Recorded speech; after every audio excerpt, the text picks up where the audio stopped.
திருவாடானை அருகே லாரி மோதி நடந்து சென்ற முதியவர் பரிதாப பலி. ராமநாதபுரம் மாவட்டம் திருவாடானை அருகே உள்ள கப்பக்குடி பகுதியைச் சேர்ந்தவர் பிச்சை மகன் சுப்பிரமணி. இந்த முதியவர் ஆனந்தூர் அருகே உள்ள டாஸ்மாக் கடைக்கு எதிரே உள்ள பாதையில் நடந்து சென்று கொண்டிருந்தார். அப்போது அணை கட்டுவதற்காக பொருட்களை ஏற்றி வந்த அரசு டாரஸ் லாரி நடந்து சென்ற முதியவர் மீது மோதி ஏறியது. இதில் பலத்த காயமடைந்த அவர் சம்பவ இடத்திலேயே பரிதாபமாக உயிரிழந்தார். இதுகுறித்து ஆர்எஸ் மங்கலம் காவல் நிலையத்தினர் வழக்கு பதிவு செய்து விசாரணை நடத்தி வருகின்றனர். லாரியை பறிமுதல் செய்த போலீசார் அதன் ஓட்டுநரை தேடி வருகின்றனர்.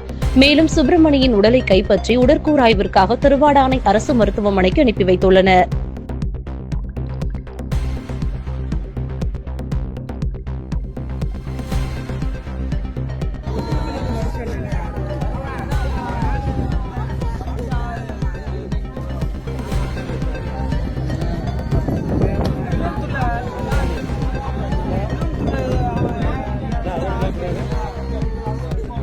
மக்களை கவர் பண்ணிடுறோம்.